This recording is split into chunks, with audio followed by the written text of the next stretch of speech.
Welcome to Networking RX, a podcast devoted to helping business professionals like you enhance your networking skills in order to become more proficient giving and receiving quality business referrals and improving the overall quality of your life and the lives of those around you. The Networking RX podcast is a production of AmSpirit Business Connections, an organization whose mission is to empower business success through networking. Welcome to the Networking RX podcast. I'm your host, Frank Agin, founder and president of AmSpirit Business Connections. Today, we have a wonderful guest. As my ongoing subscribers know on this podcast, often I'm sharing ideas and insights, but occasionally I will bring in people who are subject matter experts, authors, speakers, thought leaders, social scientists, and we just kind of kick around the notion of networking. Today, before I introduce my guest, what I want to do is I want to talk about how I came to meet him. Early in 2020, just shortly after the, it was before the COVID lockdown, I'd met a woman, Kimberly Rice, who is based in the Pennsylvania, New Jersey area. And she does a lot of things with women empowerment, and we got to know one another, and I was on her podcast and she was on mine. And she has written a book called Rainmakers, and she does a lot of work with attorneys. But at one point, Kimberly introduced me to a gentleman in New York City by the name of Scott Mason. And if you listen to this podcast, you know I've interviewed Scott, and I've been on Scott's podcast as well. And we've introduced each other to lots of different people. And one of the people that he introduced me to was another woman another person I had on my podcast, a woman by the name of Sejal Thacker. And her episode just came out recently. And Sejal and I got to know one another. And Sejal is a former attorney who does a lot of work with companies on diversity and inclusion. We got to know one another. And at one point, she introduced me to an individual by the name of Brian Bashan, who I'm going to be releasing his interview here shortly, interviewing him shortly. Interestingly enough, Brian Bashan knows Scott Mason. So this is all connected together. And Brian and I are talking, and I've connected Brian to some people, and he said, "Man, you just remind me so much of Simon Town." And then he connected me to Simon, and Simon's my guest. And I'll let Simon kind of talk about himself, but Simon is over in the UK. He's over in Yorkshire, which if you're not, it's on the eastern side of the UK and correct me if I'm wrong, Simon, you're up by the North Sea. If you head out across the North Sea, you'll hit Denmark, start hitting Scandinavian countries. So people think of the UK, they think of London. You know, there's so much more to the UK than London, or Ireland. But anyhow, welcome to the program. I guess I want to hear how you got to Brian and ultimately connected to me. Well, just to give you an idea of where I am in the UK, I'm on the Yorkshire coast, so northeast England, in a small town called Scarborough. And my story is very strange with the connection, because my town's in the middle of nowhere. We get a lot of tourists, but there's not very much else going on. Now, I have a mentor called Keith Madeley who ultimately introduced me to Brian, but the story, again, is one of these multiple steps of interconnectivity. So Brian was introduced to the UK by a gentleman named Johnny Polwick to a networking group I'm part of called Intelligence Forums. And unfortunately, I wasn't able to meet him on that particular event because I had other things going on in my life. Honestly, don't tell Harry, but I completely forgot it was on. Anyway, while he was at that event, Harry introduced him to Keith Madeley, who was my mentor, a gentleman who goes by the name Mr. Yorkshire. And by that, Keith introduced me to Brian. And it was very strange because I had never talked to anyone overseas properly before. I'd always kept my networking UK-based. And the relationship with Brian grew because who ever meets Brian will understand he's a wonderful human being. And Brian just messaged me one day saying, "Simon," he says, "I need to introduce you to Frank." I said, "Okay, who's Frank?" He said, "Well, he's in Ohio, and basically he's you 20 years from now, American, and better looking." And I was just like, okay, Brian, I'd like to speak to Frank. This sounds interesting. You know, spent some time in America when I was younger, but I was just a teenager and a student, and I thought, see where this goes. And that brings you to where I am today, from a small town in England, speaking to you from halfway across the world through a connection of multiple people. But it also turns out I know Johnny Palwick, I know Harry very well, so every other person in the chain on this end is someone that I'm already talking to. So it's very strange. Yeah, it's, you know, the whole, and I guess I credit COVID with it. The lockdown just kind of really opening our eyes and just really, you know, the necessity is the mother of invention, right? And the necessity of kind of making contacts and trying to keep our world alive while we're stuck at home or supposed to be stuck at home, has really kind of forced us out to be connected with other people. And, you know, for our listeners, the story doesn't end there. I mean, that's really kind of the beginning of the story, because Simon has started to connect me with people and I've connected him with people. I connected him with David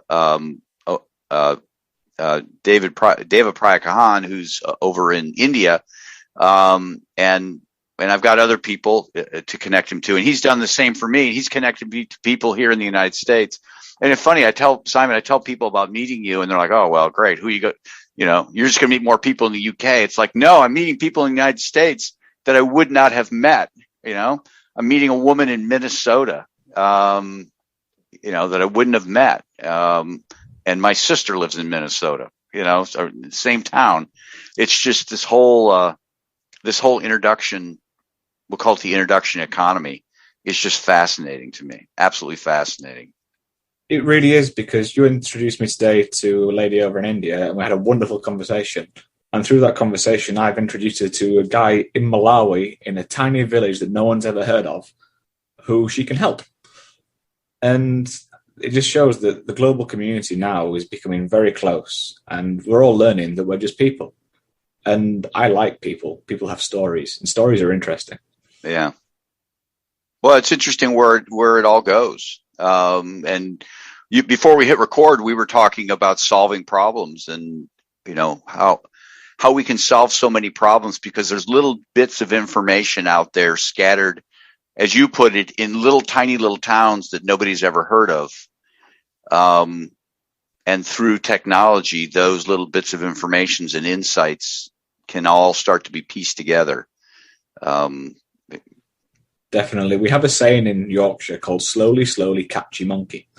And most people probably can't understand my accent anyway, because Yorkshire is a very strange accent, and it's not as broad as most people's is. But the entire saying is basically, if you take your time and take small steps, you will catch a monkey. If you chase after a monkey, it will run off. I worked in a zoo, trust me on this. It will run off. You will be running around like a headless chicken for hours and then chasing it from place to place to place. But if you take small steps, careful movements, and basically link everything together, for instance, with us, it's about 6-7 degrees of separation. Eventually, things will fall into place, and you will meet that person or catch your monkey. Yeah, that's. I've written it down. I've written it down. I will. I'm going to use that on my micro podcast. I'm going to do a whole episode on that. I will share that with you when it comes out. But no, I think it's so true that while we can solve all the problems, it's not immediate, you know. And and I think a lot of times people, I had somebody email me yesterday. Hey, they sent me their brochure and they said, here, send this out to all your friends. And I'll make a donation for every client I close. And it's like, it doesn't work that way. It's not that immediate. I need to get to know you. I need to figure out, I'm not just going to blast this out to everybody, because you can only do that so many times without losing credibility. And these connections need to be done one at a time, slowly to capture your phrase there. Yeah, I also find when it comes to introductions to people, if you're selling to them, they're not going to be interested. My approach to networking is very much a situation of, I want to find out about you. I want to find out what you're doing, what you're about.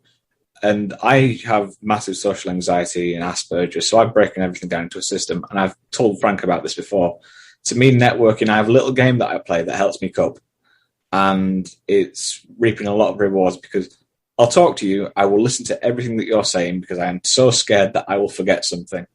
But while we're talking, I will be thinking in the back of my mind, okay, these are the kind of people that he would be interested in talking to. This is what they're doing. Who do I know who is looking to talk to someone with these skills? So, for example, today, just chatting with Frank beforehand, my game is always a case of trying to introduce 3 people. And while we're chatting before this, we both know someone of 3 people each, and we've both got a contact there that will benefit from talking to that contact. Now, me and Frank have got nothing to gain from this, but these 5-minute favors, as you've used on your own podcasts before, in your micro podcasts, for individuals in the networking world, that 5-minute favor could change someone else's life.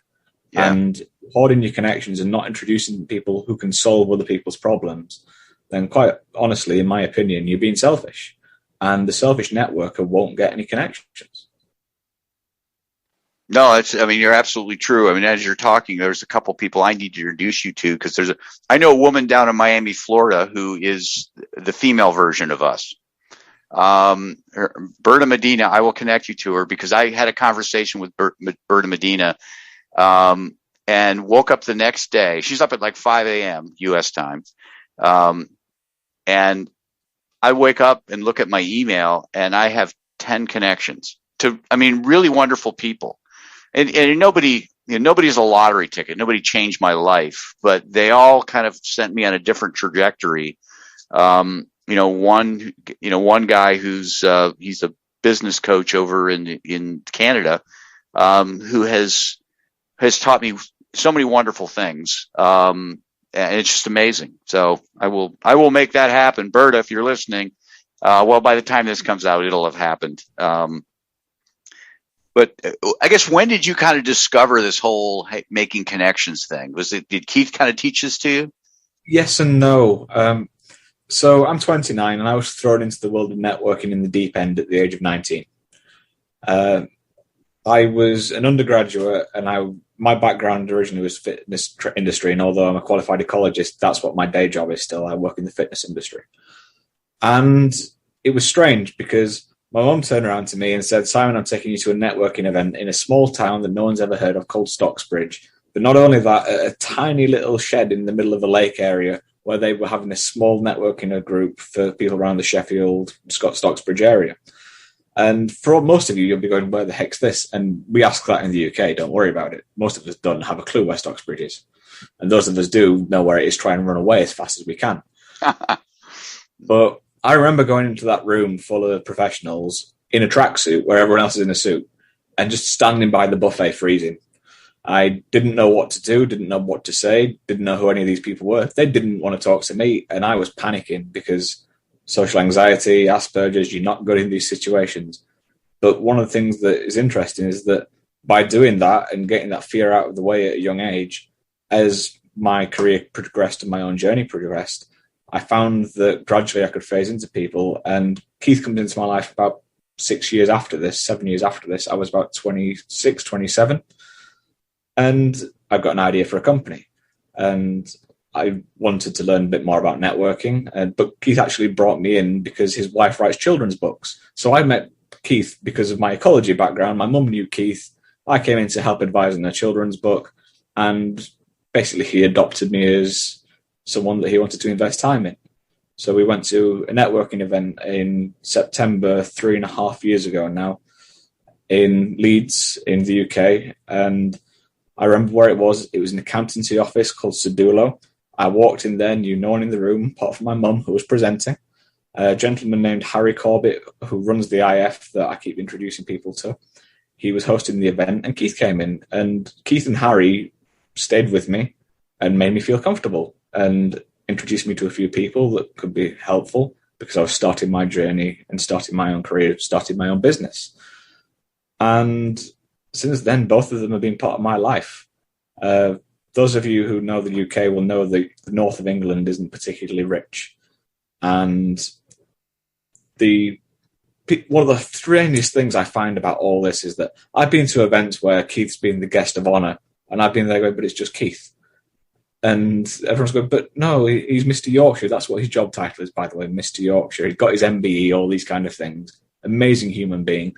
But to me, he's always just going to be Keith. And what he did was introduce me to a few people, introduce me to a few more people, started inviting me to events with him, to attend with him. And very softly, he was just showing me how to do it. And by that, I mean, it was, he found out about people. He made everyone that he talked to feel special. He found out who they were, what they did. And then he went, oh, I know someone that will make your day. And he would just throw a name at them. I will make an introduction. And then you get an email a day later with the introduction to the person. And I thought, okay, this is interesting. You know, this is a really good way of doing it. And I started mimicking him with his altruistic approach to networking. Beforehand, I didn't know what I was doing. I'd talk to people, but it never really went anywhere. And then I found by introducing people to each other and trying to remove myself out of the center, I was suddenly the center of a networking group, because suddenly I was the one that people were coming to speak to. I'd gone from being the young gentleman who no one knew, who was wearing a tracksuit, to now a young guy wearing a suit that everyone goes, oh, well, he won't be worth your time. And then the people that I was talking to would talk to other people and go, you need to talk to him because he knows some people that I needed to know. He might know someone that can help you. Right. And 3 years later, I'm talking halfway across the world to Frank. Yeah, it can happen that quickly. I mean, 3 years is really a short amount of time. And people would be amazed that, you know, one or two connections, one or two conversations a month, over a year is, people try to do the math. Well, okay, if I have one conversation a month, that's 12 people. No, it actually becomes a whole lot more than that, because those conversations lead to other people. It almost gets to a point where you can't keep up on it. I mean, that was my sensation, within 12 hours of talking to you and 12 hours of talking to Berta. I don't know if I can keep up on this. And eventually you do, it kind of settles in. And not every contact leads to more contacts. There are dead ends. And sometimes for good reason. But yeah, it's, it can snowball in a great way. I guess let's shift gears here quickly. You're working in the fitness industry, but and that's great. That pays the bills. But what's your bigger aspiration? People listening, hey, I'm looking to do this, or, how could we help you? So I'll give you a bit of a background to myself as well here. When I was 16, I was hit by a lorry walking home from school and almost killed. Okay, what's a lorry? A lorry, an 8-wheeler. Okay. I think the word that you'd call it. Yeah, okay. Big rig. Yep. And he was speeding, he hit a bridge, and he jackknifed and pretty much wiped me out. And I was 16 years old. It was January the 7th, 2008 at 20 minutes to 4. And I spent quite a lot of time in a wheelchair on crutches, and I have PTSD. I've had it most of my life. And that took me on a strange journey of bad times, good times, filled of friends killing themselves, those kind of things, alcohol abuse. I've got myself back on my feet, don't get me wrong. It wasn't a nice few years, but it shaped my personality. And even with my career in the fitness industry, my entire company is a not-for-profit. And what we do is we work with companies to help improve their health and well-being, and then use the money we make from that to support people in rural and disadvantaged communities across the UK, and now in Africa, in Malawi as well. And basically, my life is no longer, even Roots, I love it to bits. We call Roots of Idris, he'll never try and spell it. I love it to bits what I do with that, but even then, it's only part of what I want to do. And my journey is just this. I want to meet interesting people, find out their stories, and make their lives a little bit better. I read something a few years ago, and I can't remember where, but it said that the meaning of life is the number of people who have benefited from your living. And I try and live my life every day by that. And then about 2 months ago, Brian Bashand introduced me to a gentleman from the UK who lives in Canada and spent some time with the Inuits, called Paul Rogers. And he gave me another one, which was that your tragedy is someone else's survival guide. And that really affected me as well. And I guess when it comes to networking, talking to people, or anything that I want to do in life, I just want to make the world a little bit better place. I mean, if I can help someone anywhere and it takes me 5 minutes, takes me a few hours, I'll do it. Yeah. You know, as long as I can feed my family, as long as I can have a roof over my head and live a comfortable life, I'll go out of my way to help people, even if it loses me sleep. No, I think it's very noble. And you're like me. I tell people I believe in karma, right? I believe I have good days, and they seem to come out of nowhere, clients or whatever. And I have to remind myself that it doesn't come out of nowhere. I just can't see all the dots connected, as you put it. We were talking before we recorded. You referred to it as the dot to dot approach. Yeah, the dot to dot approach. Everyone's a dot on a larger picture, and all you've got to do is connect the dots to get to the end of it. Yeah, and sometimes it's not obvious how, point A, to get from point A to point B, it seems like the shortest path, but really the path to it is going to C to D to E to M, to all sorts of things to get yourself back to B, because from A to B doesn't work for whatever reason. There's a gatekeeper in between or whatever it might be. And I think that leads on to another point of things with networking, and that is you've got to learn how to handle rejection. Because not everyone that you talk to will be interested in talking to you, and not every lead will work out. And when I first started networking, I found that someone, for instance, introduced me a HR manager who just didn't want to give me the time of day. It was hurtful because I take things very personally, probably because I'm not, I've got mental health issues myself anyway. So it's very easy to make my pint glass overflow with emotion. And learning how to deal with the idea, okay, not every lead's going to pay off. Like you said earlier, some of them are dead-end leads. Mm-hmm. When you're starting out, learning that the hard way it takes a while, because you're there going, every conversation is going to be like a conversation with Frank or with Brian. But when you start to learn that not every conversation will do that, and some people will benefit from it and more than others in a conversation, and accept that, you become better at what you do, because suddenly you start thinking, okay, it doesn't matter that it's not helped me, it's helped someone else. And by changing your mindset to, okay, that one's not worked out, but something else might do in future, and looking for the positive outlook out of it all and the lessons learned, then you can go on and make something better from it. Yeah. I have the mindset, Simon, that when somebody doesn't want to talk to me, that it's really their loss. Because like you, I come into conversations with an open mind and an open heart. How can I help this person? How can I do something for them, or how can they benefit somebody else I might know, which in turn benefits them. And so if they don't want to have that conversation with me, they're the ones who've lost. They just don't know it. They have no clue as to what they've lost, and I just move on. I completely agree with that. And when I look at some people who were in my life when I was in my worst, who I no longer have anything to do with because they tried to keep me at my worst, they're the ones who've missed out. Yeah. Because I'm talking to people like you now, and they're struggling, trying to figure out what to do the next day. And I'll be honest with you, since I've started doing this, I've never been happier. Yeah. I found a place where I belong. I found a place where I have a role. I'm just a cog in a larger machine, and I accept that, and I love that. I love being a cog, because a cog's got a meaning. Yeah. Well, this is great. No, I really appreciate your time. To be continued. I'm sure we'll talk again. Kind of an update on the adventures of Simon Town and Frank Agin and all the different connections that we're going to head each other into. At some point, I'm going to drag you into a new UK networking event, and you're going to see how we do it. All right. I'll take you up on that. That'll be great. I appreciate your time here today. Thank you, Frank.